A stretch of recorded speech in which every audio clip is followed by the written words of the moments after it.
안녕하세요. 쉬지 않는 주둥아리 히미스타입니다. 오락가락하는 기억을 저장하는 팟캐스트 쉬지 않는 주둥아리에 찾아와 주신 여러분 환영합니다. 저는 방금 대전에 조카들을 보러 다녀와서 매우 간만에 장거리 운전을 한 상태입니다. 네, 길도 많이 막혔는데 저는 운전하면서 노래하는 걸 좋아하니까요. 네, 덕분에 지금 목이 좀 많이 아픕니다. 대전에 가서 밥 안 먹는 조카 1호랑 조카 2호 밥 먹이느라 진을 다 빼고 왔고요. 아, 이놈들이 밥 달라고 해놓고는 밥 주면은 먹질 않아요. 진짜 나는 하루 같이 있었는데도 정말 골치 아프다고 생각했는데 동생이 진짜 고생하고 있더라고요. 그리고 대전에서 서울에 올라오기 전에 우리 시니어방 멤버분 중에 한 분을 제가 좋아하는 대전 충남대 유성온천 맛집 파이룸에서 만나고 왔습니다. 파이룸 진짜 오랜만이었어요. 오랜만이어도 반겨주시는 사장님들 너무 반가웠고요. 녹음 끝나면 파이룸에서 사온 맛있는 크로와상을 먹고 편집을 시작할 겁니다. 힘내라 히미스타! 제가 지난주에 방송 준비를 못해가지고 다음 주에 해볼게요 하고 또 미뤄버린 상담 그리고 정신과 병원 갔다 온 얘기를 이번 주엔 진짜로 해보겠습니다. 일단 상담은 5월 10일부터 시작해서 8월 23일에 종료가 됐고 약속이 있었던 주 빼고는 거의 매주 갔다고 볼 수 있을 것 같아요. 근데 이게 상담이랑 병원을 같이 다니다 보니까 상담 가서 병원쌤한테 했던 얘기를 또 하고 병원 가서 상담쌤이랑 했던 얘기를 또 하고 그렇게 되더라고요. 병원은 사실 지금 여전히 계속 가고 있는 중인데 마지막 상담이 있었던 8월 23일 바로 뒤에 갔던 8월 28일 병원까지만 끊어서 정리를 해보도록 하겠습니다. 사실 8월 28일 거는 별 상관이 없을 수도 있어. 근데 일단 어쨌든 제가 메모해놨던 거를 거의 그대로 읽기는 할 건데 써놓은 지 오래돼가지고 제가 써놓고도 무슨 말인지 잘 모를 수도 있을 것 같아요. 이게 흐름이 어떻게 되는지 약간 헷갈릴 수도 있는데 그래도 어쨌든 최대한 자세히 적으려고 하다 보니까 되게 장황해졌단 말이에요. 근데 또 제가 왠지 텍스트는 나중에 안 볼 것 같아서 이렇게 방송을 빌미로 녹음까지 해놓습니다. 제가 참 알뜰하게 날짜별로 메모장에 다 써놓긴 했어요. 근데 정말 너무 장황해서 그거를 챗GPT한테 정리하라고 시켰는데 정리를 시켜놓고 나서 딱히 읽어보지 않았다. 그래서 지금 처음 열어본다. 예, 제가 참 텍스트에 인색하긴 합니다. 글자를 잘 안 읽어요. 그렇게 쉬지 않는 주둥아리는 또 저의 기록을 하나 남기는 방송이 되었고요. 네, 그냥 제가 또 쓸데없이 의미부여해가지고 이렇게 한 회차 비벼먹자는 속셈입니다. 자, 그러면 시작해 보겠습니다. 5월 10일 처음으로 상담을 한 날인데요. 이 요약이 어떻게 되어 있냐 하면 저 지금 처음 보는데 굉장히 요약을 잘 해놨네요. 상담 동의서 및 절차 안내. 필요시 외부 기관 또는 의사를 추천할 수 있음. 맞아요. 처음 갔을 때 선생님이 본인하고 계속 상담을 하다가 필요하다고 생각하면 외부 기관을 연결해 주실 수도 있다고 얘기를 했었어요. 근데 결국 그렇게는 되지 않고 마무리가 되긴 했는데 그 다음에 상담자의 권리 및 내담자의 의무, 상담 과정 중 비밀 보장 및 제한사항. 근데 이런 것들은 제가 심리상담사 자격증 따면서 다 했던 거라 가지고 그냥 선생님이 읽어주시는 거 그냥 네 하고 지나갔던 것 같고 그리고 상담 신청 및 가족관계. 이거는 제가 그 실시간으로 상담을 했던 주에 얘기를 했었나 안 했었나 잘 모르겠는데 제가 그 얘기를 했었거든요. 선생님이 상담이란 뭐라고 생각하세요? 라고 하길래 제가 그냥 뭐 스트레스 해소가 되는 부분? 이게 약으로 치료가 될 수 있는 사람이 있고 상담으로 치료가 될 수 있는 사람이 있는데 저는 그냥 대화를 함으로써 좀 많이 해소가 되는 것 같다. 근데 요즘은 조금 심각한 것 같아서 그냥 나한테 맞는 치료 방법을 좀 찾았으면 좋겠다고 생각을 한다. 그다음에 뭐 기본적인 자기 개인 정보 같은 거 있잖아요. 가족 구성원은 어떻게 되는지, 가족 구성원 간의 뭐 관계는 어떻게 되는지, 그 다음에 그거 했어요. 비상연락처.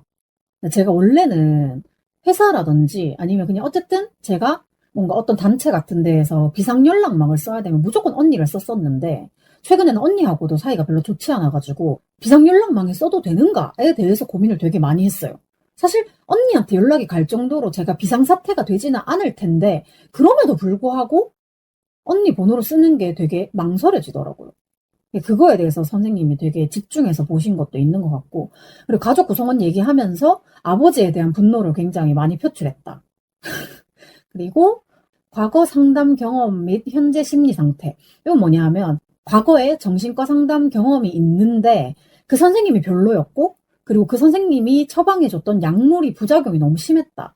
그래서 제가 다시는 병원을 가고 싶지 않아 했었다. 이런 얘기들은 제가 이전 방송에서 얘기를 했던 것 같아요. 선생님이 지금은 그러면 어떤 거를 중점으로 얘기를 하고 싶냐라고 하셨는데 제가 그렇게 말했어요. 지금 문제가 너무 많아서 뭐부터 얘기해야 될지 모르겠다. 그리고 보통 제가 좀 비관적인 생각을 많이 하는 편이다. 근데 어쨌든 살아야 되니까 그런 스트레스를 해소하기 위해서 사람들하고 약속을 많이 만들어서 대화를 좀 많이 한다. 이런 얘기를 했던 것 같고, 선생님이 그래도 어쨌든 간에 상담을 하면서 목표 같은 거를 가지고 가면 좋다라고 하시길래 제가 대인관계가 좀 어렵다. 사람과 사람 간의 그 관계.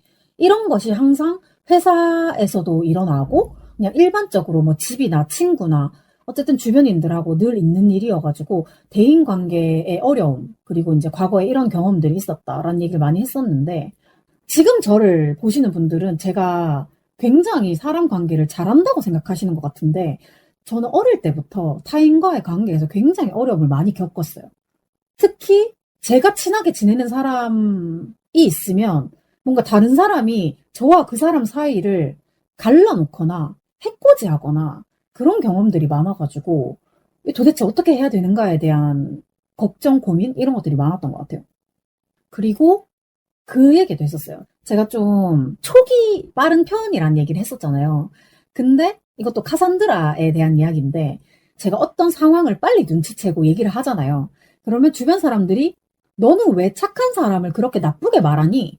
라고 하고 뭐 한 짧게는 며칠 뒤, 길게는 몇 달 뒤에 저한테 와서 와, 희미야, 네가 했던 말이 맞더라. 이런 것들이 저한테 되게 스트레스였던 거예요. 그래서 이 얘기를 첫날에 했나 봐요. 굉장히 가벼운 얘기를 많이 했다고 생각했는데 생각보다 무거운 얘기를 했군요. 그다음에 최근에 만나는 사람과의 관계에서 제가 어려움을 겪고 있다는 얘기를 하면서 그런 얘기를 했던 것 같아요. 제가 가장 어렵게 생각하는 사람의 특성은 차라리 말 많고 자기 속을 다 드러내는 사람은 괜찮은데 숨기는 것이 많은 사람을 굉장히 불편하게 생각하거든요. 근데 이 첫 번째 상담을 했을 때 마침 그런 사람 때문에 제가 굉장히 스트레스를 받고 있었어요. 그게 조금 불편했다는 얘기를 했던 것 같고, 그리고 나하고 다른 사람의 그 선, 넘으면 안 되는 선, 이런 것들이 각자 다 다른데, 특히 제가 이제 사람들하고 좀 어색하지 않게 잘 지내는 편이다 보니까 그 상대방이 제가 생각하는 선을 너무 쉽게 넘어오는 경향이 좀 있다. 특히 서로 좀 편해져서 반말을 하는 사이가 되었다고 해서 근데 요즘에는 반말보다는 평어 위주로 많이 말을 놓게 되는데 평어라는 것이 그냥 말을 놓는 게 문제가 아니라 서로 존중하는 선에서 말을 편하게 하는 것인데 그냥 말을 놓게 되었다고 해서 모든 거를 다 안다고 생각하는 사람들이 굉장히 생각보다 많더라고요. 그래서 그게 좀 싫다는 얘기를 했었고 그리고 이제 제가 자신감이 되게 부족하다는 얘기를 또 했던 것 같아요. 제가 사회적 가면이라는 얘기를 했었나 봐요.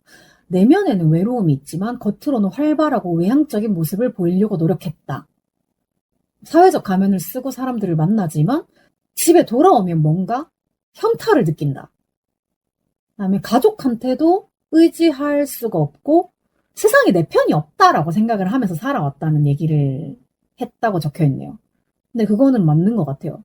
뭐 네 편, 내 편을 가르자는 건 아닌데 내가 뭘 해도 믿어줄 수 있는 사람이 별로 없었던 것 같아요.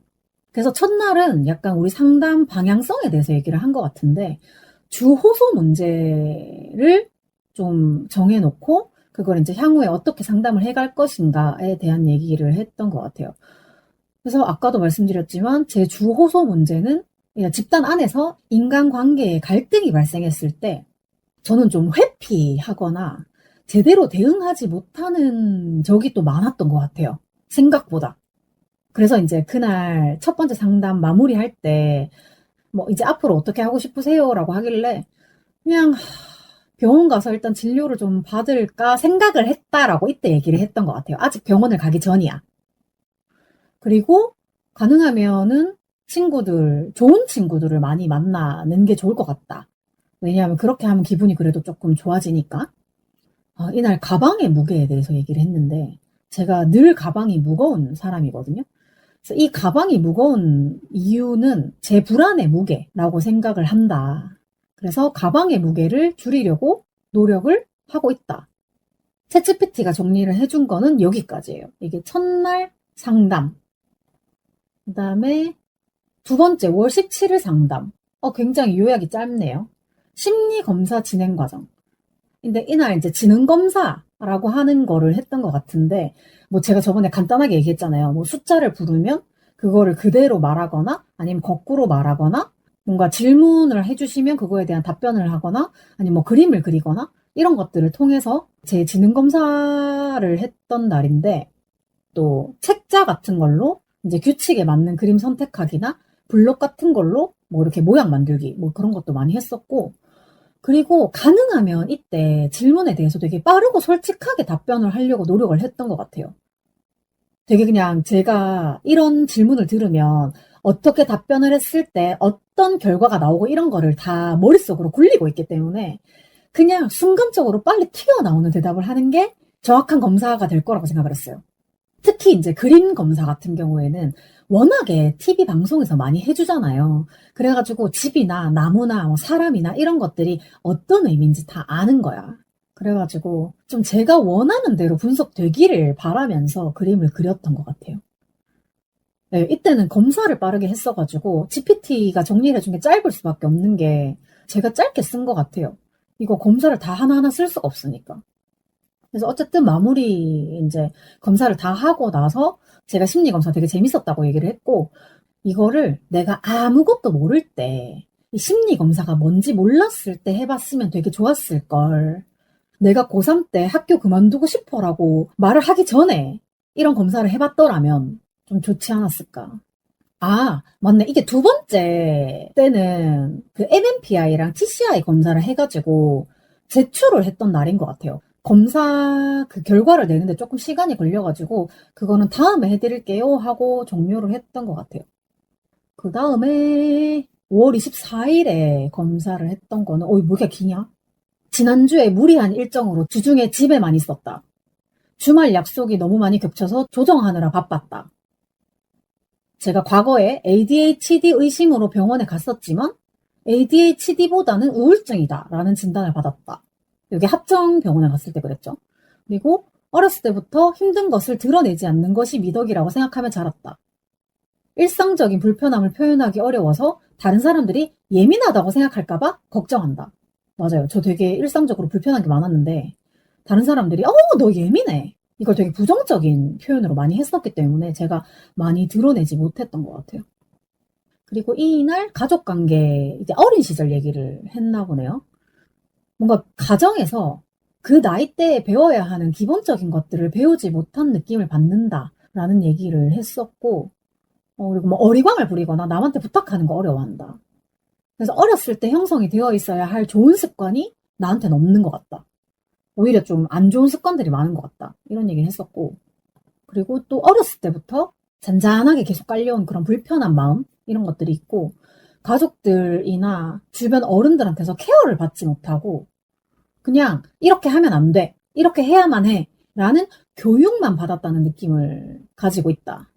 그리고 예전에는 뭘 해도 되게 열정 있게 했었는데 요즘은 지쳐있는 상태다, 이런 얘기를 했었고, 이날 무슨 상담을 이렇게 길게 했대?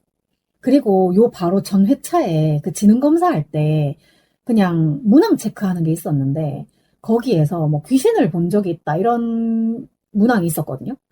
그래서 제가 되게 어렸을 때 뭐 귀신 같은 것들을 본 적이 있는데 딱히 저는 귀신보다 사람을 더 무서워하기 때문에 귀신을 봤을 때도 그렇게 두려워하지 않았다, 뭐 이런 얘기를 했었고, 이날 왜 이렇게 진지한 얘기를 많이 했지? 죽음에 대한 생각을 얘기했는데 저는 제가 갑자기 죽는 것보다 나의 죽음을 아무도 모르는 것이 두렵다, 이런 얘기를 했었고, 그때 이때 또 가족 얘기하면서 그 얘기를 했던 것 같아요. 죽어야 할 사람이 죽지 않으면 안 죽어도 되는 사람이 죽는다. 그래서 제가 예를 들어서 아예 얘기를 해버린 거예요. 아빠가 죽어야 되는데 아빠가 안 죽으니까 엄마가 죽었고, 할머니가 죽어야 되는데 안 죽으니까 할아버지가 죽었고, 큰 삼촌이 죽어야 되는데 안 죽으니까 막내 삼촌이 죽은 거야. 저는 이렇게 예시까지 들 수 있었거든요, 그때. 그리고 되게 어렸을 적 얘기를 많이 했네요. 그거. 뭔가 불법적인 행동을 한 적이 있는가? 뭐 이런 질문이 있었는데, 제가 어렸을 때 물건을 훔친 경험이 있었거든요. 근데 그게 사실 법적으로 처벌을 받진 않았지만, 어쨌든 간에 하면 안 되는 행동이었잖아요. 그래서 제가 법적으로 문제가 될 수 있는 행동을 한 적이 있다에 체크를 했어. 그랬더니 선생님이 되게 놀라시면서 혹시 그게 뭔지 구체적으로 얘기를 해줄 수 있냐라고 해서 뭐 어렸을 때는 물건을 훔치기도 했고 그리고 가끔 뭐 급하면 무단횡단을 하거나 그런 적도 있다. 근데 그게 사실은 법적으로 지켜야 되는 건데 그런 것을 지키지 않은 적이 많이 있다. 이런 얘기를 하니까 선생님이 법적인 문제가 될 수 있다에 체크를 했을 때는 뭔가 마약이라던가 뭔가 상해라던가 되게 심각한 걸 생각하셨나 봐요.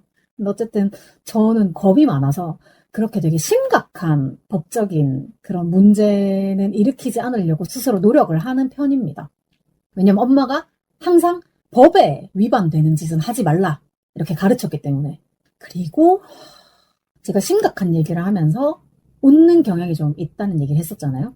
그거는 요 전에 합정병원에 갔을 때도 선생님이 굉장히 심각한 문제다라고 얘기를 하셨었는데 상담하면서 조금 더 진지하게 얘기를 했던 것은 내 나쁜 감정이 타인에게 나쁜 감정으로 이동되지 않았으면 좋겠다. 이런 것 때문에 그냥 조금 분위기가 안 좋아질 것 같으면 웃어버린다. 이런 얘기를 했던 것 같아요.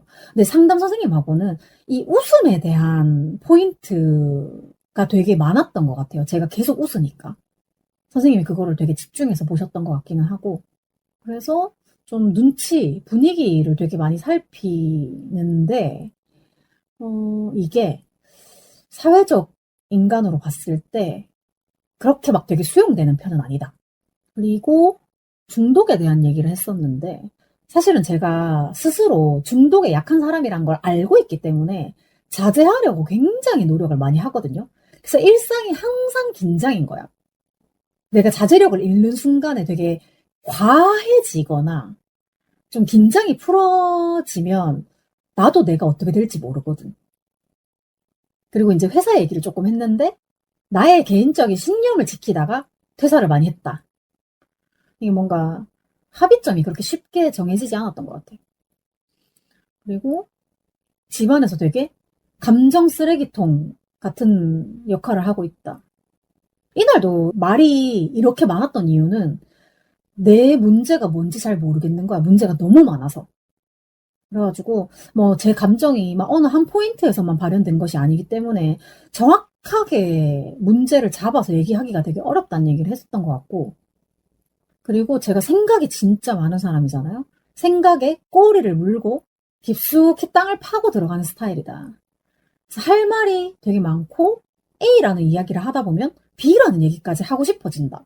그래서 제가 말이 되게 많다는 얘기를 했었고 그 다음 상담은 직장 얘기를 많이 했나 봐요. 제가 쿠팡 알바를 처음 갔던 날인가 봐요. 제가 건강상 이슈, 그러니까 건강에는 정신적인 건강도 들어가거든요. 그래서 건강상 이슈로 8시간 풀근무가 조금 힘들어서 6시간 정도 근무를 하면 좋겠다라고 생각을 했고, 그리고 이제 그때 마침 제가 이 동행 일자리 프로그램을 신청을 해놨었을 때인 것 같아요. 그래서 정신적인 스트레스가 신체에 미치는 영향이 좀 크다. 그래서 6시간 일할 때는 출퇴근 러쉬를 좀 덜 겪어서 괜찮았고, 그런 것 하나하나 자체가 다 스트레스다라는 얘기를 했던 것 같고, 그리고 직장 동료와의 갈등, 그 다음에 해결, 뭐 이런 얘기를 했던 것 같은데, 뭔가 한 팀으로 일을 해야 되는데, 팀워크가 안 되는 동료로 인해서 너무 스트레스 받는다. 제가 그 전에 몇 번 얘기를 했던 것 같은데, 알겠어요. 이제 무슨 말 하시는지 알겠어요. 앞으로는 그렇게 하지 않을게요. 라고 해놓고, 바로 다음날 똑같은 행동을 한다거나, 소통이 안 되는 그런 사람 때문에 되게 스트레스 받는 거 얘기를 했었고, 그리고 제가 이제 겪어왔었던 직장 내 갈등? 그런 얘기들을 좀 했던 것 같아요. 근데, 한편으로는 그렇잖아요. 인간이 누가 자기를 싫어하길 바라겠어요. 그래서 어떤 문제가 생기면 이거를 잘 해결하고 싶어 하는 성향이랑 근데 대신 이 문제를 해결하는 동안 남들한테 싫은 소리는 또 듣기 싫으니까 그런 것들이 좀 공존을 하는 것 같다. 이런 얘기 했던 것 같고 그리고 이제 과거의 그런 경험들이 현재에 어떤 영향을 미치냐, 이런 얘기를 했는데, 뭔가 어린 시절부터 타인의 기대에 굉장히 부응하려는 성향이 좀 있었던 거예요. 남들이 나한테 기대를 하면 그만큼 내가 뭔가를 해내야 한다. 그래서 이걸로 인해서 내 능력 밖이었는데 그냥 잘한다라는 걸 보여주기 위해서 억지로 해왔던 그런 경험, 이런 얘기를 했고, 그리고 칭찬받는 거 너무 좋아했어요. 그러니까 좋은 얘기 해주면 좋잖아. 그래가지고 거절도 잘 못하고 남들이 더럽다, 귀찮다 해서 안 하는 일들을 제가 먼저 하는 습관이 있어요. 회사에서도 그랬고, 뭔가 집에서도 제가 감정 쓰레기통인 이유가 다른 가족들은 다 싫어하는데, 예를 들면 아빠를 데리고 밥을 먹으러 가야 되는데 나머지 가족들은 아빠랑 말도 하기 싫거든. 그러면 제가 아빠를 데리고 밥 먹으러 가는 거예요. 그렇습니다. 남들이 안 하는 일을 먼저 하는 습관이 있는 것 같아요. 그리고 제가 예민하다는 말을 듣는 게, 사실 예민하다라는 단어를 사회적으로 되게 긍정적으로 표현하진 않잖아요. 예민하다라는 말이 부정적으로 사용하고 있기 때문에 그런 말을 자주 듣는 정말 내가 예민한 사람인가? 이런 생각을 많이 한다. 그리고 뭔가 이날 그 얘기를 꺼냈던 것 같아요. 신뢰를 굉장히 중요하게 생각한다. 믿음. 이런 것이 굉장히 중요하다. 이런 얘기를 했고, 아까 그 웃음에 대한 얘기를 했는데, 어떤 모임에서 분위기가 싸해지는 걸 되게 싫어하니까 농담 같은 걸로 환기를 하려는 경향이 좀 있는 것 같다. 그리고 타인에게 신뢰를 잃는 것을 좀 두려워하고 뭔가 일이 잘 흘러가도록 노력을 하는 편이다. 그러니까 일을 해야 되잖아. 일이 잘 흘러가는 게 제일 중요하니까 그럴 때 좀 양보를 많이 하는 것 같고, 제가 속한 집단이 뭔가 무너지는 것? 그렇게 집단이 무너지는데 신뢰를 깨는 사람이 있을 거 아니에요. 그러면 그런 사람을 굉장히 싫어한다. 그런 얘기를 했던 것 같아요. 그 다음 상담은 또 이제 계속 신뢰에 대한 얘기였는데, 제가 이제 쿠팡에 일하러 갔을 때 똑같이 돈을 받는데 농땡이를 치는 사람이 너무 싫다라는 얘기를 했었잖아요. 그 얘기를 이날 아마 그대로 했던 것 같아요. 그래서 돈을 받는 만큼 일하지 않는 사람은 굉장히 신뢰가 떨어진다. 이런 얘기를 했던 것 같고, 어떤 한 모임에 갔을 때 내가 불편하게 생각하는 사람이 나한테 뜬금없이 호의를 베풀면 그것도 굉장히 큰 불신이 돼요. 저 사람이 나한테 이렇게 호의를 베풀 이유가 없는데 왜 갑자기 저러지? 나한테 뭘 원하지? 이런 불신을 가지게 된다. 이런 얘기를 했던 것 같고, 이날 모임에 대한 얘기를 많이 했네. 뭔가 모임에 대한 애정, 책임감 이런 것들을 느끼는데, 뭔가 이 모임 안에서 분열을 일으키고 싶지는 않은 거예요. 그래서 나랑 안 맞는 사람이 있어도 좀 참고 지나가려고 노력했다. 근데 그런 불편한 마음이 계속되니까 그 모임에는 나가고 싶지 않다라는 생각까지 도달했다. 근데 또 제가 모임을 열심히 나가는 이유는 그 모임에서 잊혀지는 게 너무 두렵다. 아까 죽음에 대한 얘기도 잠깐 했었는데, 그러니까 죽음 자체에 대한 두려움보다는 내가 죽었을 때 내가 죽은 걸 아무도 모른다는 것이 더 두려운 거예요. 그리고 좀 제가 성격이 좀 극단적이다 이런 얘기를 했고, 어린 시절부터 포기가 습관이 되어 있어가지고 뭔가 할 거면 완전하게 하고 좀 애매할 것 같으면 손도 대지 않는다. 이런 성향이 있다라는 얘기를 했었고, 그리고 어떤 모임을 했을 때 내부 분열로 그 모임이 와해되어서 외부 공격자들에 대한 먹잇감이 되는 것이 최악의 상태라고 생각을 한다. 이런 얘기를 했고, 그래서 그렇게 되지 않기 위해서 내가 조금 불편해도 그거를 좀 숨기고 있다. 이런 얘기를 했고, 이날 제가 드디어 선생님한테 저는 이제 여성주의, 페미니즘 운동을 하고 있고, 여성주의 활동을 하다 보면 내가 원치 않아도 뭔가 현타를 맞게 되는 경우가 되게 많다. 그런 게 되게 또 스트레스다. 이런 얘기를 했었고, 제가 모든 인권 중에서 여성 인권을 가장 최우선으로 한다. 라는 얘기를 이날 했던 것 같아요. 자, 드디어 이제 제가 병원을 갑니다. 초진, 가서 와보신 적이 있으신가요? 라고 하길래 처음입니다. 라고 얘기를 하니까 선생님 잠깐 뵙고 검사 같은 걸 좀 해보겠습니다. 라고 해가지고 그날 병원 선생님을 처음 만났어. 그래서 또 똑같은 얘기를 한 거예요. 과거 병원에서 처방받은 약물에 부작용이 있었고, 근데 최근에 또 불면증, 불안, 뭐 이런 것들이 또 심해져가지고 다시 병원을 오게 됐다. 사실 병원에 오기까지 되게 오래 걸렸는데 실제로 이 병원에 다니면서 약의 효과를 본 사람이 추천을 해주어서 이 병원에 오게 되었고, 뭐 이런 것들 이제 서론을 조금 풀었고, 그리고 이제 심리 상담을 받는 도중에 선생님이 만성 주요 우울 장애가 아닌가 하고 말씀을 해주셨다. 그래서 현재 내 가장 큰 어려움은 무기력감, 불면증, 그리고 과도한 생각을 너무 많이 한다. 그리고 좀 비관적인 사고, 좀 강박적인 생각, 좀 생각을 너무 많이 하는 것도 문제인데 어떤 생각을 하는 도중에 강박이 되게 심한 게 저는 조금 힘들었거든요. 그리고 이제 제가 1년 다녔던 회사를 퇴사를 하고 거기서도 너무 많이 질리기도 했고, 그래서 새로운 사람을 만나는 거에 대한 되게 어려움을 느끼고 있고, 그래서 일하러 가는 게 너무 힘들다. 대인관계에 대한 부담을 좀 느낀다. 이런 얘기를 했고, 선생님이 가족 얘기를 좀 해봐라 라고 해서 나는 엄마를 되게 사랑했고 아빠에게 너무 분노를 느끼고 있고, 그리고 이제 우리 남은 사형제들이 별로 그렇게 사이가 좋지 않고, 그러니까 사이가 좋지 않다기보다는 그냥 대면대면, 그래서 약간 의지할 데가 없다. 그리고 이제 아빠가 사고친 얘기들 이런 거 했고, 엄마가 아빠 때문에 희생을 너무 많이 해서 빨리 돌아가신 것 같다 이런 얘기를 했고, 이것도 어떻게 보면 내가 되게 과하게 생각하는 걸 수도 있는데 우리 엄마만큼 고생하고 일찍 안 죽으면 그것도 이상한 것 같아. 내가 말귀 알아듣기 시작하면서부터 엄마는 계속 고생을 해왔기 때문에, 엄마가 일찍 돌아가신 거는 아빠 때문이니까 너무 확실하고, 이제 성격 얘기를 하다가 타인에게 그냥 일단 기본적으로 좀 맞춰주는 성향이다. 이런 게 습관이 되어서 그게 스트레스로 작용을 좀 하고 있는 것 같다. 라고 처음 선생님하고 짧게 상담을 했어요.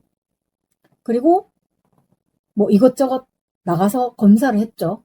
그래서 그 검사 결과를 선생님이 보시면서 또 이제 마무리 상담을 해주셨는데, 인간관계의 어려움이 또 여기서 나왔어요. 돈을 벌어야 하는데 돈을 벌러 나가지 못하는 그런 어려움을 겪고 있다. 그리고 인간관계에서 제3자의 개입으로 인해서 관계가 깨지는 문제가 발생했다. 뭔가 내가 과한 말이나 행동을 한 것인가에 대해서 또 이제 걱정과 고민 이런 것들이 쌓이고 있다. 심리적 불안. 그래서 저 같은 경우에는 심리적 불안이 신체적인 증상으로 발현이 되는 사람이다 보니까 우울감이 높은 만큼 신체 환경의 기능 저하 이런 것들을 겪고 있고, 스트레스가 그냥 몸에 나타나는 경향이 있는 거예요. 그래서 아까 말한 무기력감, 의욕 저하, 불안, 예민함, 불면증 이런 것들이 되게 심화된 상태고, 그게 결과적으로도 나오더라고요. 그리고 심리적인 불안이 굉장히 높은 상태고, 이제 제가 또 ADHD 경향에 대한 얘기도 하긴 했는데, 지금 선생님도 ADHD에 대한 것은 조금 지켜봐야 할 것 같다. 그냥 제가 그냥 이렇게 말할 때는 보면 선생님이 봤을 때 그렇게 ADHD 같지 않다 그랬거든요. 모두가 다 그렇게 말을 해. 근데 또 되게 친한 사람이 보면 누가 봐도 ADHD라는 얘기를 또 하거든요. 어쨌든 그래서 제가 초진에 가서 가장 걱정했던 부분은 약을 먹어서 부작용이 날 것인가 안 날 것인가. 제가 운전을 하잖아요. 운전을 하는데 갑자기 어지럼증이나 구토나 이런 게 발생을 할까봐 좀 불안함이 있다. 그리고 대신에 우울증 약의 효과가 나타나는 데는 그래도 시간이 조금 걸린다라는 것을 알고 있고, 가능하면 중도에 내 맘대로 끊지 않고 약을 좀 복용해 보려고 한다 하고 약을 받아왔어요. 그 다음에 또 상담을 갔어요. 그래서 정신과 진료 다녀왔다. 무기력, 우울, 불안, 뭐 비관적 생각, 자살 충동 뭐 이런 것들에 대해서 상담을 했고 검사도 받았고, 이제 스트레스 지수가 엄청 높았다. 우울증 진단을 받았다. 뭐 이런 얘기도 했고, 그래서 어쨌든 추천해주신 분이나 의사의 소견으로는 그냥 최소 한 달 이상은 약물 치료를 해봐야 효과가 있는지 없는지 알 수 있다. 뭐 이런 얘기를 했다 하고 병원에 갔다 온 얘기를 선생님하고 좀 했고, 이때 또 왜 이렇게 많은 얘기를 했을까? 가족 관계, 엄마에 대한 미련. 그래, 가족 간에 되게 살가운 관계는 아니지만 동생이 요즘에 되게 고생하고 있는 것 같아가지고 제가 선물을 하나 했거든요. 그러고 나서 내 기분이 되게 좋아졌다. 물론 선물을 받은 동생도 기분이 좋겠죠. 제가 어제 동생 집에 갔다가 제가 선물해준 화장품이 화장대 가운데 딱 있는 걸 보고 제가 기분이 되게 좋더라고요. 제가 늘 얘기하지만 선물은 주는 사람도 기뻐야 되고 받는 사람도 기뻐야 되는데 제가 동생한테 했던 선물이 딱 그런 것 같아요. 나도 기분이 되게 좋았고 동생도 기분이 좋았고, 가족들끼리 뭐 사이가 그렇게 되게 좋지는 않지만 조카들은 보고 싶잖아요. 그래가지고 이제 조만간 방문할 것이다 했는데 그게 6월에 얘기를 했지만 지금 벌써 9월 한참 지나고 나서야 갈 수 있게 되었네요. 제가 5월, 6월에 진짜 정신적으로 힘들었잖아요. 그래가지고 평소에는 되게 근검절약하는데 그때 되게 돈에 대한 감각이 없이 소비를 엄청 심하게 한 거예요. 잔돈을 엄청 자주 쓴 거예요. 내가 막 뭐 100만 원짜리 기계를 샀어 이게 아니라 다이소에 가서 엄청 그 펑펑 쓰는 거 있잖아요. 1,000원짜리를 막 100개씩 산다거나. 근데 그렇게 잔돈을 막 쓰면서 돈이 없어지는 것에 대한 인식이 되게 부족했던 거예요. 그래서 그렇게 되게 잔잔한 소비를 통해서 일시적인 기쁨은 느끼는데 통장 잔고가 막 쑥쑥 줄어드는 걸 보면서 정신을 차리기로 했죠. 그리고 이제 또 인간관계에 대한 얘기를 또 많이 했고, 인간관계에 대한 얘기는 늘 하는 것 같아요. 타인과의 관계에서 뭔가 위계, 강요, 이런 거에 대한 부담이 되게 크다. 뭔가 강요하는 말투, 이런 것들이 계급을 만드는 것 같아가지고 저는 되게 거부감이 있다. 이런 얘기를 했고, 뭔가 상대방을 찍어 누르듯이 말하는 사람에 대해서 반감을 느끼고, 뭔가 늘 항상 언제나 평등한 관계를 되게 중요하게 생각을 하거든요. 근데 최근에 만난 사람 중에서 되게 자기중심적이고 일단 남을 무시하고 보는 그런 태도를 갖고 있는 사람이 있어가지고 되게 불편함을 느꼈다. 이런 얘기를 했어요. 근데 저는 또 되게 불편한 사람이어도 한동안 안 보면 다시 이제 처음에 좋았던 느낌으로 돌아갈 수는 있긴 하거든요. 완전 나한테 극심한 타격을 준 게 아니고서는 다시 만나면 반갑단 말이야. 오해도 풀고 서로 이제 위로도 좀 하고 그렇게 하면 좀 대화로서 좀 풀 수 있다고 생각을 하는데 항상 인간관계의 문제는 소통이 안 된다는 거. 대화를 할 의지가 없다거나 소통이라는 걸 일방적으로 자꾸 하려고 하는 사람. 그거는 소통이 아니라 그냥 통보인 거잖아요. 근데 통보를 소통이라고 생각하는 사람들 때문에 항상 인간관계가 불편한 것 같아요. 그 다음에는 사실 상담이 예약이 되어 있었는데 선생님이 그때 좀 되게 바쁘고 피곤하셔가지고 상담을 못하고 제가 돌아온 적이 있어요. 그때 이제 선생님 전화를 주셔가지고 죄송하다 얘기를 하셔가지고 괜찮아요. 그럼 다음에 하죠 하고 이제 지하철을 타고 집으로 오는데 순간적으로 이거 오히려 잘 됐네. 내가 병원을 가야 하는 날을 놓쳤는데 오늘 병원을 가야겠다 하고 병원을 갔어요. 그래서 상담을 못하고 병원을 간 날 선생님이 어제 왔어야 됐는데 왜 안 왔어요? 라고 물으셔가지고 저 되게 담담하게 비가 와서요 라고 말을 했어요. 제가 비가 오면 외출하기 싫어하는 사람이기 때문에 솔직하게 얘기를 해야 된다고 생각했어요. 그냥 뭐 일이 있었어요 이렇게 둘러댈 수도 있는데 그냥 나오기 싫었어요가 제일 정확한 대답이었던 것 같아요. 그래서 이제 약을 먹기 시작한 지 얼마 안 됐을 때였기 때문에 뭐 어떠셨어요? 라고 물으셔가지고 약물 부작용이 또 있었다. 제가 약을 먹고 나서 두통, 속 울렁거림, 어지러움 이런 부작용들이 발생했다. 저번처럼 막 구토까지는 아닌데 되게 많이 어지러웠어요. 최근에 또 무기력이 되게 심해져가지고 제가 어지간하면 약속을 깨지 않는데 친구들하고 만나는 약속을 정하다가 도저히 안 되겠어가지고 거절을 했어요. 그리고 이제 식사, 밥도 제대로 못 먹고 이제 잠을 못 자니까 밥을 자연스럽게 또 못 먹게 되죠. 그리고 깨어있는 시간에는 거의 뭐 유튜브를 보거나 별로 하는 일이 없어. 그냥 흘려보낸다. 이런 얘기들을 했어요. 그래서 이제 제일 중요한 건 일단 제가 약물 부작용이 또 있으니까 이걸 어떻게 변경을 할 것인가에 대한 얘기를 좀 했고, 이때 그럼 약물을 좀 바꿔보자 라고 했는데, 새로운 약은 무기력증 해소에는 도움이 될 수 있지만 혹시나 경련 같은 부작용이 생길 수 있다 했는데, 혹시라도 그런 부작용이 생기면 바로 연락을 하겠다 라고 하고 그 약을 받아왔어요. 그리고 이날 병원 선생님한테도 자신감 부족이란 얘기를 했네요. 그리고 원래 병원이랑 상담이랑 번갈아서 이렇게 하는 게 보통인데, 이땐 제가 병원 갈 시간이 좀 애매해가지고 상담 가기 전에 병원을 먼저 갔어요. 그래서 또 이제 약 부작용에 대한 얘기를 했고, 부정출혈이 있었다 이런 얘기들을 했고, 제가 밤에 먹는 약이 수면에 도움을 주는 약이었는데 그 약을 먹어도 잠을 못 잔다. 그래서 이제 약을 좀 변경을 할까에 대한 얘기를 했었고, 그리고 제가 이제 그 서울시 동행 일자리에 참여를 하게 되어가지고, 일단은 좀 정기적으로 출퇴근을 하면 무기력을 조금 해소할 수 있지 않을까요? 라는 얘기를 병원쌤하고 했고, 일을 하다 보면 밥도 많이 먹을 수 있지 않을까요? 이런 얘기도 했고, 좀 활동적인 생활을 하면서 무기력감이라던가 스트레스가 좀 해소가 되기를 바란다. 이런 얘기를 했고, 제가 감정 기복이 되게 심하다는 얘기를 했던 것 같아요.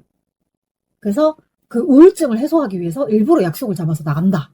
이거는 우울감이 그렇게 많이 크지 않을 때 일부러 약속을 잡아서 나가는 거고, 우울감이 진짜 너무 심하면 아까 말씀드린 것처럼 약속을 아예 깨버리거나 거절하거나, 그때는 진짜 아무것도 못하는 상황인 거예요.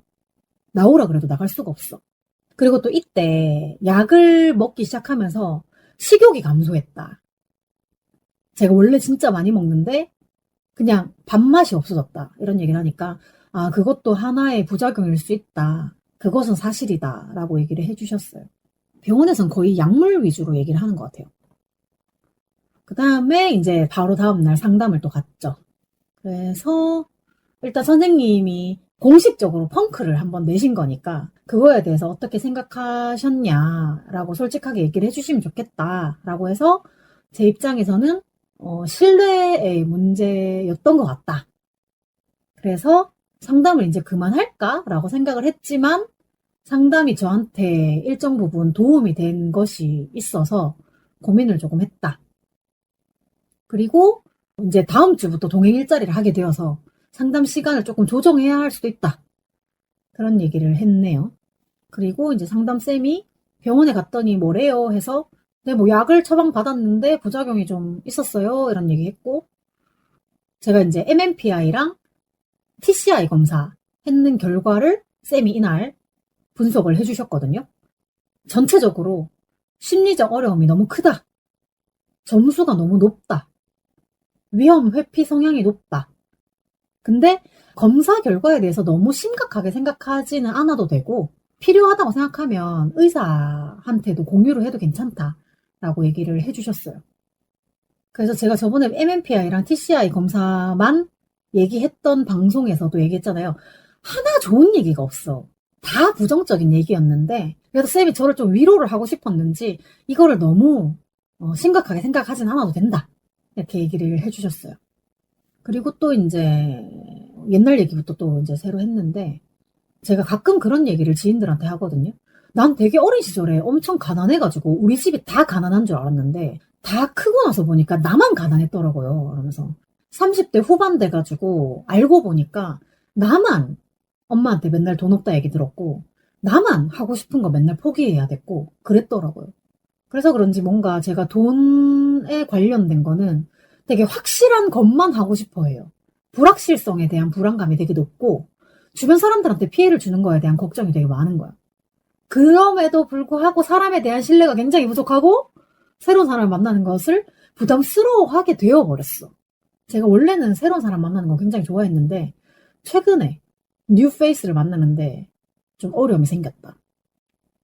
그리고 이제 7월 1일부터 제가 동행 일자리에 참여를 하게 되면서 이제 그런 얘기를 좀 해보셔라 해가지고, 그냥 혼자 하는 일이라고 하고 시간이 짧아서 일을 하게 됐고, 사실 제가 대학 전공이 공연 이런 쪽인데 그거를 졸업했음에도 불구하고 뭐 여러 가지 이유 때문에 전공을 살리지 못하고 계속 그냥 일반 사무직만 해오다 보니까 내가 뭘 잘 할 수 있는 거에 대한 얘기를 할 수가 없다. 그래서 동행 일자리 같은 경우에는 누구나 할 수 있는 일이니까 차라리 이게 또 속이 편한 것 같다. 이런 얘기를 했던 것 같고. 그리고 제가 스스로 정해놓은 규칙에서 벗어나는 걸 되게 싫어한다. 그리고 변수가 생기는 것에 굉장히 스트레스를 받는다.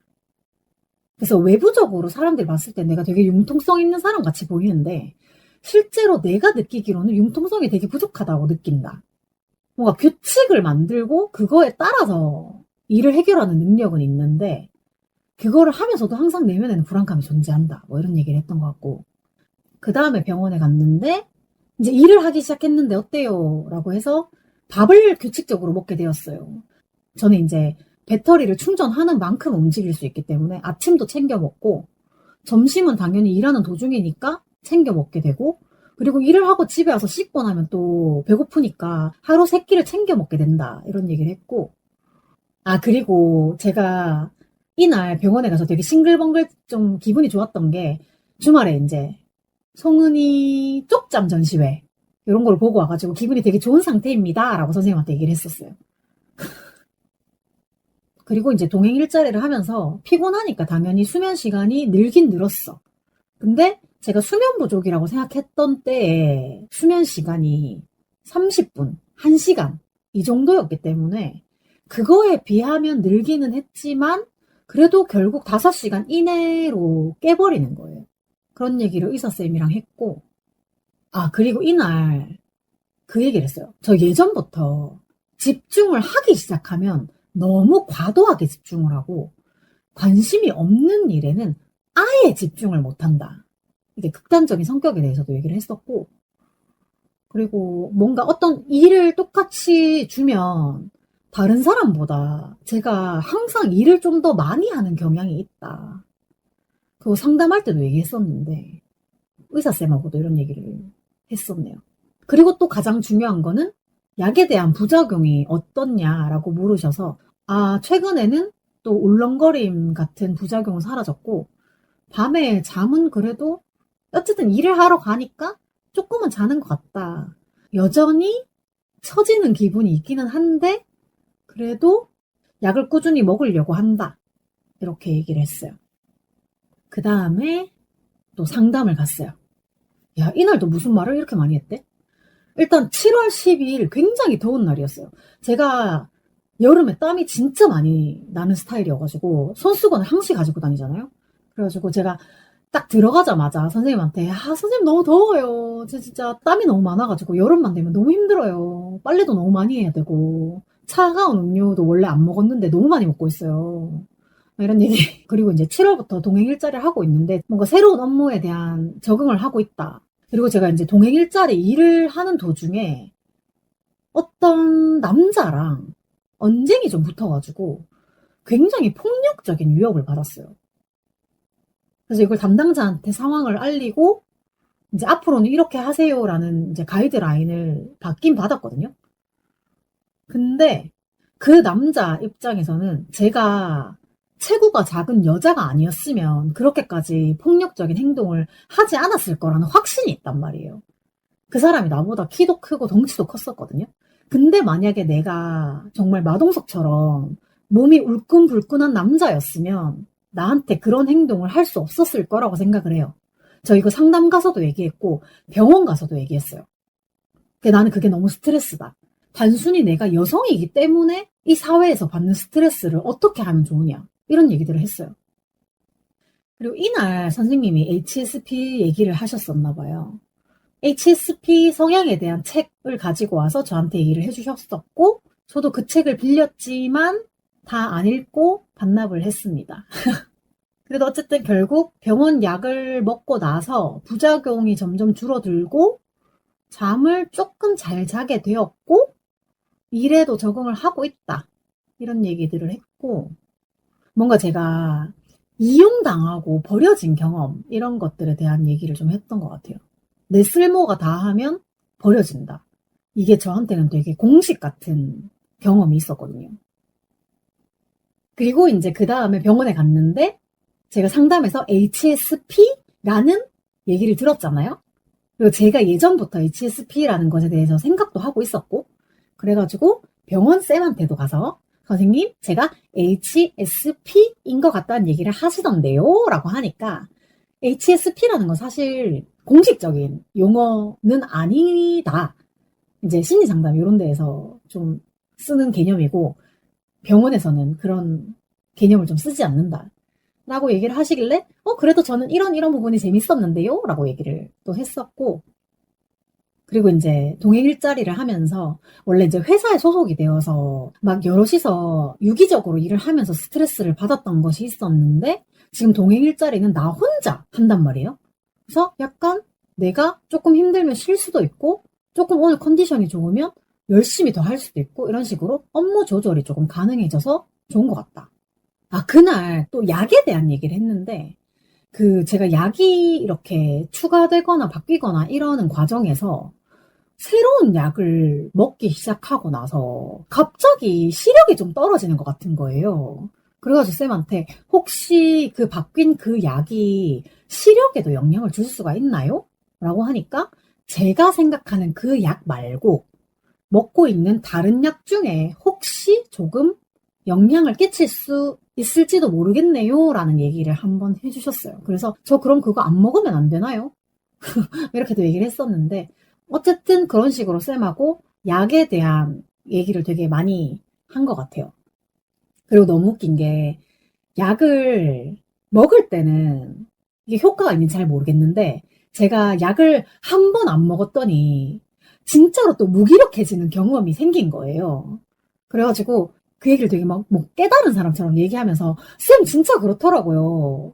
약을 먹을 땐 몰랐는데 안 먹으니까 무기력이 되게 심해지더라고요. 라고 얘기를 하면서 엄청 신나했다. 근데 또 최근에 약을 먹으면서 책을 막 몇 권씩 읽을 정도로 집중력이 좀 올라간 것 같다. 물론 내가 좋아하는 장르의 책이었기 때문에 되게 집중해서 본 것도 있지만 약물이 좋게 작용하고 있다고 생각하면 또 좋으니까 그냥 긍정 회로를 좀 돌려봤어요. 그래서 이제 막 울렁거리거나 이런 부분에 대한 부작용은 사라졌는데 식욕이 없는 게 여전해서 그 부분은 조금 걱정이 된다. 그래도 억지로 먹으려고 노력하고 있다. 뭐 이렇게 얘기를 했고 그래도 어쨌든 전체적으로 병원에 처음 왔을 때보다 현재 상태가 굉장히 많이 호전된 것 같네요 라고 쌤이 얘기를 해주셔서 그것도 괜찮았던 것 같아. 그 다음에 또 왜 이렇게 길지? 7월 19일쯤 되면 이제 장마철이었잖아요. 비가 많이 오면 저는 이제 일단 비 내리는 거 너무 싫어해가지고 밖에도 나가고 싶어 하지 않지만 일을 해야 되니까 나가야 되고 그리고 내 친구들이 침수 피해를 겪고 근데 나는 또 어렸을 때 우리 집이 침수 피해를 겪었던 적이 있어서 그런 것들 때문에 자연재해에 대해서 굉장히 두려움을 가지고 살고 있는 사람이다. 뭐 이런 것들 얘기를 많이 했고 또 어린 시절에 집이 물에 잠겼던 얘기를 하다 보니까 옛날 얘기를 또 하게 되는 거예요. 어린 시절에 제가 크게 다친 적이 한 번 있었는데 그 상황을 또 너무 심각하게 만들지 않기 위해서 되게 웃으면서 넘겼던 적이 있었어요. 그때 이마가 깨졌었는데 피가 막 줄줄 났었는데 저는 막 내가 다쳤다고 해서 달려와줄 엄마가 없기 때문에 엄마 일하느라 바빠가지고 어쨌든 어릴 때부터 뭔가 심각해지는 분위기를 싫어해가지고 웃음으로 되게 많이 때웠던 것 같아요. 그리고 다른 거는 거의 앞에 했던 얘기랑 거의 비슷한 얘기를 계속했던 것 같네요. 그리고 이제 뭔가 항상 그 직장 생활을 하면서 정해진 규칙에 따르지 않는 사람에 대한 반감도 제가 좀 있거든요. 저희 동행 일자리 하는 사람 중에서도 일주일인가 2주일 늦게 들어온 사람이 있는데 그 사람이 되게 규칙에 맞지 않게 약간 행동하는 것들이 있는 거예요. 그래서 내가 그게 되게 불만이다 이런 얘기를 했었고 이날이 그건가 보다. 가족 얘기하다가 이제 우리 사형제 중에서 셋째만 결혼을 하고 애가 있다 뭐 이런 얘기를 하다가 저는 결혼에 대해서 부정적인 생각을 가지고 있다. 비혼이라는 말이 생기기 전에 이미 나는 독신주의, 라는 단어를 가지고 살았던 사람이고, 말귀를 알아들으면서부터 엄마 아빠 맨날 싸우고 이혼하니 많이 결국에는 이혼 안 했지만 어쨌든 그런 다툼을 매일 들어왔던 사람으로서 결혼에 대한 환상이 있을 수가 없잖아요. 참 사실 제가 원하는 가족상은 그냥 드라마 같은 뭐 그렇게까지는 아니어도 시트콤 같은 재미있는 가족 이런 것이었으면 좋겠다라고 생각을 했는데 결국 우리 집은 그런 집은 아니었다. 제가 10대 때 한 번, 20대 때 한 번, 30대 때 한 번 결혼하자는 얘기를 들었었거든요.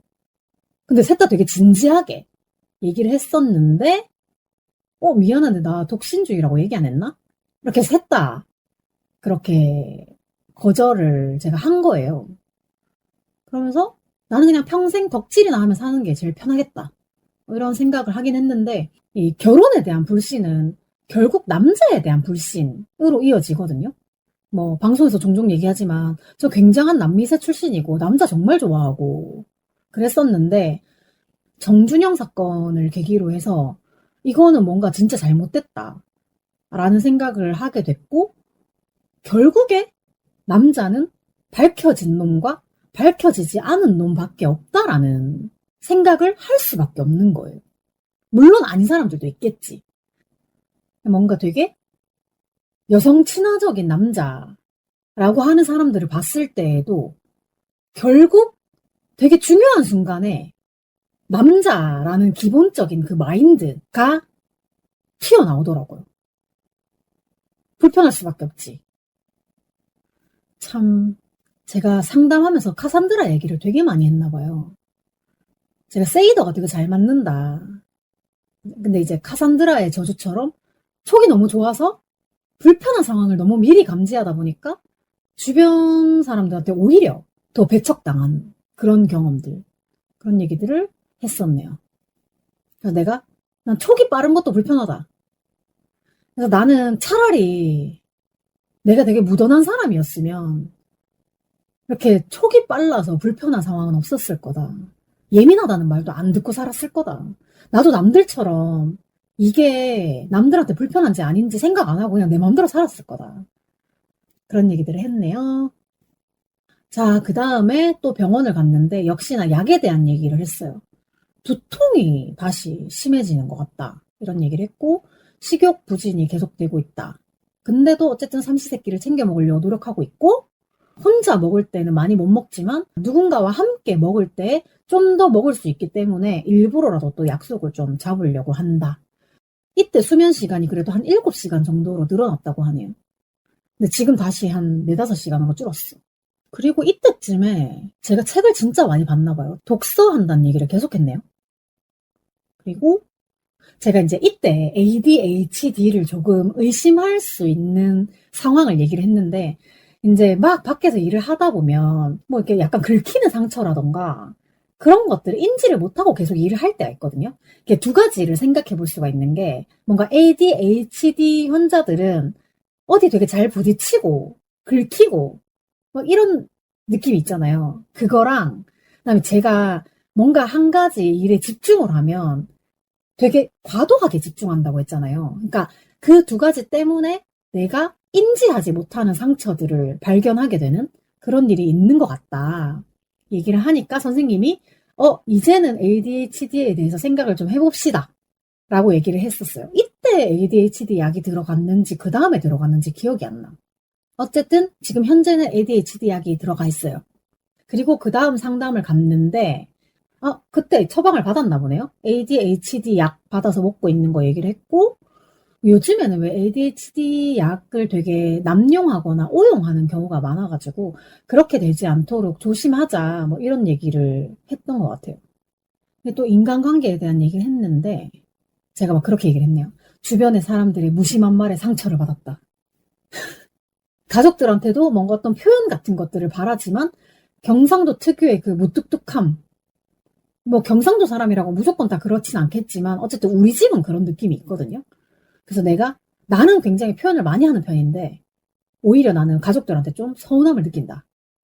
뭔가 가족들한테 칭찬이나 위로를 받지 못했던 그런 경험들을 많이 얘기를 하면서 힘들었다, 슬펐다. 그런 얘기? 제가 이때 아마 선생님한테 그 얘기를 했을 거예요. 17, 8년 정도 유지해온 친구가 있는데 뭔가 내 자존감을 깎아내리거나 나와 성향이 맞지 않는 친구라면 이제 정리를 해야 한다고 생각한다. 굉장히 오래된 친구를 놓기가 쉽지 않잖아요. 십몇 년을 만났으면 정리하는데도 십몇 년이 걸릴 수도 있어. 십몇 년 동안 서로를 너무너무 잘 아는 사이인데 생각보다 서로한테 너무 상처를 주는 관계여서 정리를 하려고 보면 힘들단 말이에요. 그래서 그런 것들에 대한 이야기를 좀 했던 것 같고, 그리고 이제 제가 페미니즘, 이제 여성주의 활동하는 거를 상담쌤한테 오픈을 했잖아요. 그래서 되게 그다음부터 편하게 얘기를 했던 것 같아요. 제가 동덕여대 사학비리 관련 집회에 참여를 했는데, 그때 너무 큰 무기력감을 느꼈다. 근데 그것과 동시에 또 우리가 이렇게 모일 수 있다는 것에 대해서 굉장히 좋은 감정도 느꼈다. 뭔가 공동체 의식도 가지고 소속감이 조금 생긴 것 같아서 좋았다.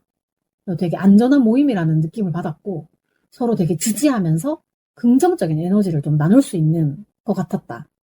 이런 얘기들, 좀 좋은 얘기 위주로 좀 얘기를 했던 것 같고, 제가 좀 기본적으로 늘 부정적인 사고를 하다 보니까 일부러 더 긍정적으로 생각을 하려고 노력을 되게 많이 했었거든요. 이때쯤 7월 24일 그때쯤에. 근데 지금은 좀 다시 부정적으로 돌아오긴 했는데 어쨌든 이때쯤에는 약간 말을 할 때에도 나도 강요하는 말투를 싫어하잖아요. 근데 내가 강요를 하진 않지만 조금 직설적인 말을 하는 경우가 있단 말이죠. 근데 그런 말투 대신에 조금 부드럽고 배려하는 대화의 방식을 사용하려고 노력을 하고 있다. 올해 특히 말 조심해야 된다라는 사주풀이를 듣고 조금 더 유한 방식으로 하려고 한다. 쌤이 사주를 믿으시냐 이러길래 사실 사주를 되게 믿는 건 아닌데 이거는 평생 내가 가지고 가야 될 짐이라고 생각하는 게 말을 많이 하고 말을 잘하는 만큼 그런 말 있잖아요. 말로 흥하면 말로 망한다고. 저도 그렇다고 생각을 하거든요.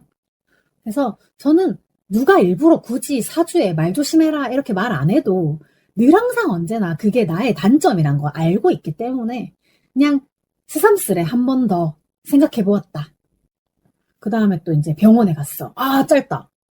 야외 근무를 하는 중에 그 담당자로부터 목에 거는 선풍기와 팔토시를 받았다. 근데 제가 이 얘기를 뜬금없이 의사쌤한테 왜 했냐면 팔토시를 받고 거의 1시간 만에 그 팔토시를 잃어버렸어요. 그래서 혹시 이것도 ADHD와 관련이 있을까요? 라는 얘기를 하면서 이 얘기를 했고, 그 목에 거는 선풍기는 너무 무거워서 많이 쓰지도 않고 박스에 넣어놨다가 그대로 반납했습니다. 저한테는 손에 드는 가벼운 선풍기가 좋더라고요. 어쨌든 예전 같았으면 그 팔토시를 잃어버린 것에 대해서 엄청나게 스트레스를 많이 받았을 거예요. 근데 지금은 조금 아쉽지만 이것도 사실은 후회를 해서 돌아오는 것이 아니잖아요. 그래서 조금 마음이 아쉽긴 하지만 크게 신경 쓰지 않으려고 한다 라고 하니까 의사쌤이 괜찮은 방향이네요 라고 얘기를 해주셔서 좋았고, 7월 31일에 저는 수면의 질도 괜찮았고 스트레스도 크게 없었고 독서까지 하는 굉장히 긍정적인 변화가 있었다 라고 써있네요. 지금이랑 좀 다른 것 같아. 그리고 이제 병원도 휴가라는 게 있으니까 저한테 휴가 계획을 물어보셨거든요. 저 동행 일자리에서 따로 휴가 같은 건 없어가지고 그냥 집에서 에어컨 켜고 누워있는 게 휴가 아닐까요? 이렇게 약간 우스갯소리를 하면서 이렇게 의사쌤하고 상담이 짧을 때에는 좀 제가 괜찮을 때인 것 같아요. 구구절절 얘기를 안 해도 괜찮을 것 같을 때. 그래서 이때는 제가 상태가 좀 괜찮았다. 7월 말. 그 다음에 상담에 또 갔어. 8월 초에도 괜찮았나 봐요, 제가. 뭔가 상담과 약물 치료를 통해서 좀 긍정적으로 상황을 받아들이고 회복 탄력성이 조금 좋아진 것 같다라는 얘기를 했고, 그리고 지금 일단 제가 동행 일자리를 12월 중순까지만 할 수 있단 말이에요. 그래서 쌤이 그거를 다 하고 나면은 그 뒤에 혹시 계획이 있냐라고 물으시길래 사실 저는 생각 같아서는 여성단체의 활동가가 자리가 있으면 하고 싶은데 제가 그런 거를 하기에 깜냥이 되는지 잘 모르겠다. 이런 얘기들을 좀 했는데 어쨌든 그래도 긍정적으로 좀 생각을 해보는 분야이긴 하다. 직장이긴 하지만 좀 제가 진심을 다 할 수 있을 것 같은 그런 데에서 일을 하고 싶다. 그리고 또 이제 제가 덕질하는 분야가 조금 여러 가지가 있는데 이런 것들을 하면서 좀 스트레스를 해소해서 좀 긍정적인 마음을 가져보겠다. 그런 얘기를 했네요. 그리고 8월 9일에 상담하러 갔는데 제가 여름에는 보통 법복을 많이 입고 다니거든요. 그 효리 언니가 입어가지고 좀 유행된 법복, 스님 옷. 그거를 이제 제가 여러 벌이 있어가지고 매일 그것만 입고 다녀요. 아니면 그냥 굿즈 티셔츠나 그런 거를 입고 다니고 요새 옷을 되게 간소화하는데 집중하고 있기 때문에 입는 옷을 매번 돌려 입거든요.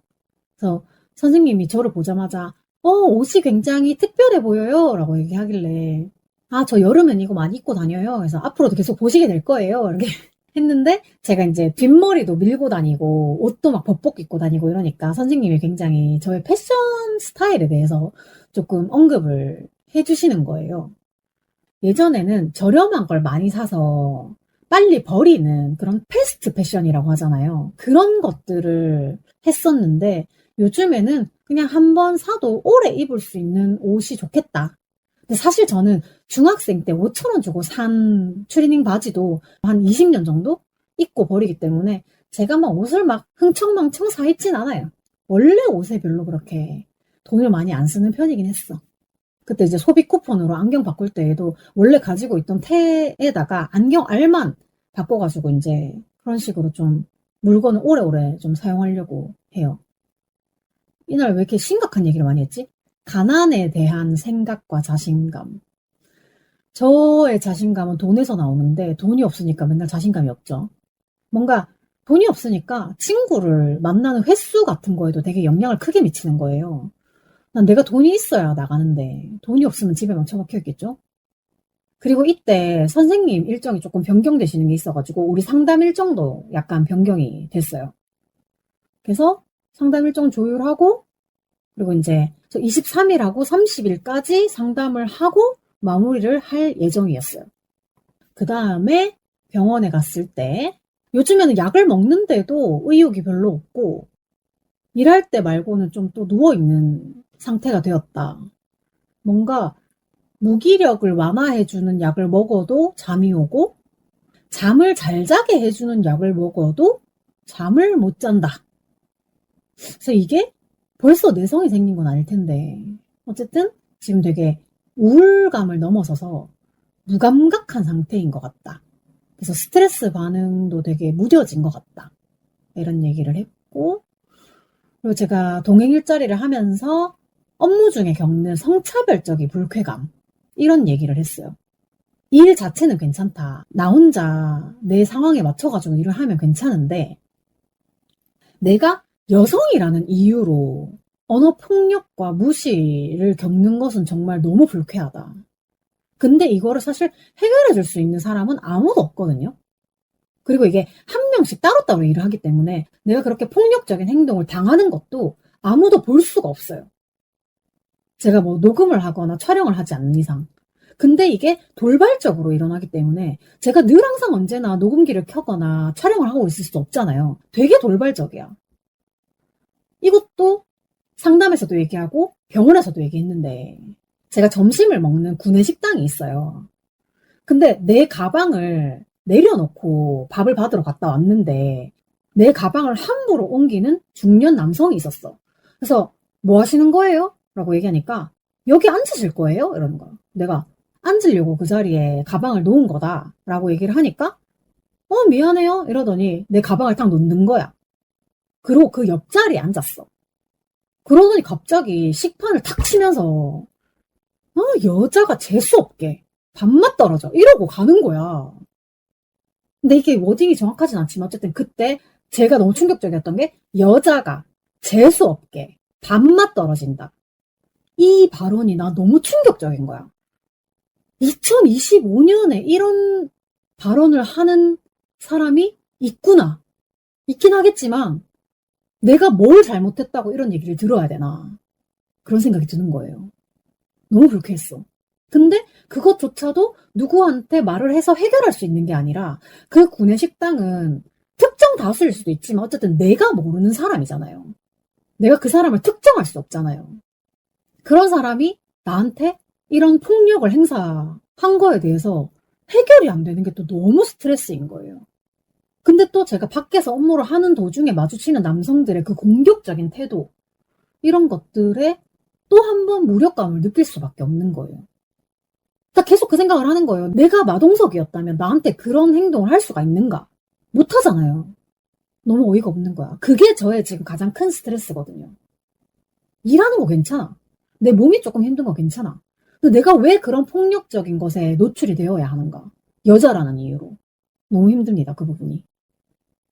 그리고 이때 또 약물 얘기를 했는데, 약을 먹었는데도 수면 시간이 크게 늘지 않고 밤에 자주 깬다. 그래가지고 수면 문제를 해결하기 위해서 약을 또 변경을 해볼까 하고 그때 얘기를 했던 것 같아요. 그리고 이제 마지막 상담. 23일이랑 30일까지 해요라고 했는데 제가 23일까지, 오늘까지만 했으면 좋겠습니다. 라고 얘기를 해서 선생님이 조금 당황하셨던 것 같고, 제가 오늘까지만 상담을 하고 마쳤으면 좋겠습니다. 라고 했던 것은 사실 너무 시간 변경이 잦았어요. 근데 저는 계획된 거대로 사실은 일정이 계속 흘러갔으면 좋겠는데, 저도 계속 일정이 바뀌어서 시간을 변경을 했어야 했고, 그리고 선생님도 개인 일정에 따라서 계속 시간 변경을 해줬어야 되는 게 있어가지고, 제가 그거에 스트레스를 엄청 느끼고 있었어요. 그것도 있고, 이제는 상담은 조금 쉬었으면 좋겠다. 그만해도 괜찮다라기보다는 그만했으면 좋겠다. 선생님이 싫어서가 아니라 내 얘기를 끊임없이 해야 되는 것에 대해서도 조금 부담이 있었던 것 같고, 저는 이제 상담을 하면 결코 가볍지 않은 얘기들을 많이 하기 때문에 좀 하고 나서 많이 지쳤던 것 같아요. 그래도 어쨌든 간에 이 상담을 진행함에 있어서 나에게 신뢰라는 단어가 가장 핵심이다라는 거를 명확하게 깨닫게 해주셔서 굉장히 좋은 상담이었다고 생각을 하고, 근데 또 나중에 한두 달 정도 지나서 선생님이 이제 상담 후, 그걸 뭐라고 하지? 기억이 안 난다. 어쨌든 그 애프터 서비스 같은 그런 거를 한번 할 수도 있는데 그건 괜찮냐라고 하길래 그때는 가능하다라고 얘기를 해서 23일에 마무리를 하는 걸로 정리를 했고, 이날 그 얘기를 했던 것 같아요, 선생님한테. 여성으로서 겪는 그런 어려움과 무력감, 그런 것들을 병원쌤한테 얘기했던 것처럼 상담쌤한테도 얘기를 그대로 했던 것 같고, 근데 상담쌤한테는 조금 더 깊게 얘기를 했던 게, 사실 이제 과거에 텔레그램 N번방 사건을 계기로 뭔가 내가 여성으로서 할 수 있는 일이 없다는 것에 대해서 굉장히 무력함을 많이 느꼈거든요. 그때가 또 마침 코로나랑 겹쳐 있었을 때였을 거예요. 그래서 아무것도 할 수 있는 게 없다라는 게 되게 힘든 상황이었는데, 지금도 그거랑 별반 다르지 않다. 내가 여성이라는 이유로 자꾸 이렇게 부당한 대우를 받는 거에 대해서 너무 스트레스를 받고, 이렇게 말했어요. 내가 마동석처럼 강한 존재가 되지 않는 이상 해결할 수 없는 문제일 것 같다. 나 해결할 수 없다라고 얘기를 했어. 나 되게 긍정적으로 잘 지내고 있었는데 이 사안에 대해서는 굉장히 또 부정적이 됐어. 어쨌든 그래서 그냥 그런 불편한 일들이 벌어지지 않기 위해서 제가 굉장히 일하면서도 많이 회피하고 있고, 뭔가 저 사람이 나한테 시비를 건다 싶으면 저는 빨리 자리를 좀 뜨는 편인 것 같아요. 그런 일이 되게 많았어요. 막 일을 하고 있으면 저한테 와서 시비를 많이 걸었어요. 근데 이제 제가 그걸 일일이 다 얘기를 할 수 없으니까 그냥 이렇게 뭉뚱그려서 얘기를 하는 건데, 회피하는 걸로 그 상황을 좀 지나가려고 많이 도망 다녔던 것 같기도 하고. 근데 그게 나는 너무 억울한 거야. 내가 잘못한 게 있어야 도망을 다니는데 잘못한 것도 없이 여성이라는 존재만으로 그렇게 해야 된다는 게 나 진짜 좀 억울해. 근데 어쨌든 지금 현실적으로 제가 할 수 있는 건 없기 때문에 그냥 회피 쪽으로 계속 가고 있는 것 같아요. 그래서 이제 우리가 처음에 상담을 시작했을 때 주 호소 문제가 인간관계였는데 결국에는 마지막에 정리를 하면서 그 인간관계의 어려움 이런 얘기를 했어요. 결국 어쨌든 간에 저는 그냥 제가 좀 긍정적으로 생각을 하고 그러니까 스트레스를 줄이기 위해서는 그냥 내가 스트레스를 누군가가 주면 받지 않으면 돼. 하지만 그게 쉽지 않다. 그렇게 되었습니다. 그리고 이제 상담 끝나고 바로 뒤에 갔던 병원에서는 또 약 얘기를 했어요. 밤에 먹는 약을 먹고 나서 한 5시간 정도 자는 것 같다. 근데 아침에 먹는 약이 4알인데 그 중에 2개가 반쪽짜리였거든요. 그래서 제가 그 반쪽짜리 약이 효과가 조금 없는 것은 아닐까요? 그냥 한 알로 먹어보면 안 될까요? 라고 해서 한 알 먹고 있고요. 그리고 뭐 또 일에 대해서도 의사쌤도 똑같이 어떠시냐 해서 업무에 대해서는 되게 편하고 최근에는 일하는 것도 안정되고 지인이 이제 넷플릭스 아이디도 빌려줘가지고 드라마도 가끔 보고 있는데 그 정신병동에도 아침에 와요 라는 드라마를 보면서 나랑 되게 비슷하다 공감대가 있었다 이런 얘기를 했고 그리고 또 쉬는 날에는 주로 뭐 하냐 라고 해서 거의 누워 있었는데 최근에는 미뤘던 집안일을 좀 처리를 하고 뭐 방 청소라든지 뭐 설거지라든지 빨래는 제가 매일매일 하고 있는데 청소랑 설거지가 정말 하기 싫더라고요. 그리고 최근에 또 너무 힘드니까 노래방을 안 갔는데 노래방에 갔다 왔다. 여가 시간을 그렇게 잘 보내고 있다. 이런 얘기를 하면서 칭찬을 좀 들었고 책도 많이 읽고 있다. 긍정적인 마음으로 생활을 하려고 노력하고 있다고 하니까 쌤도 잘하고 계시네요 라고 해줬어. 그래서 이렇게 상담 시작과 끝까지 이제 한번 정리를 해봤어요. 생각보다 너무 길게 했다. 편집하고 나면 얼마나 남을지 모르겠지만 근데 제가 지금 얘기하는 도중에도 이상한 말을 너무 많이 해가지고 아마 되게 많이 지울 것 같긴 해요. 그래도 어쨌든 이렇게 제가 정리해 놓은 것들을 다 읽어봤고요. 재밌네요. 네, 나의 심경 변화나 뭔가 약 복용했을 때 상태 변화 이런 것들이 굉장히 또 재밌고요. 저 지금 녹음하는 도중에 꼬르륵 소리가 진짜 많이 났거든요. 혹시나 제가 편집상 기술이 부족해서 제 꼬르륵 소리가 방송에 들어가더라도 그냥 얘가 배가 고팠구나 라고만 생각을 해주시고 저는 이제 방송을 마무리하고 빨리 파이룸 크루아상을 먹어보도록 하겠습니다. 정말 이제 갓 구워 나온 크루아상을 사왔기 때문에 빨리 먹어야 돼요. 우리 조각님들도 좋아하는 거, 맛있는 거 많이 많이 드시고 이제는 조금 선선해진 가을을 즐길 수 있을 것 같습니다. 와우! 쉬지 않는 주둥아리에 사연, 방송 후기, 협업 제안 등 하고 싶은 말은 heemistar@gmail.com 히미스타 gmail로 보내주시면 되고요. 팟캐스트 쉬지 않는 주둥아리는 팟빵과 오디오 클립에서 들으실 수 있습니다. 오늘도 제 기억의 한 조각을 함께 해주신 여러분 너무 감사합니다. 지금까지 쉬지 않는 주둥아리의 히미스타였고요. 다음 주 화요일에 다시 만나요. 안녕!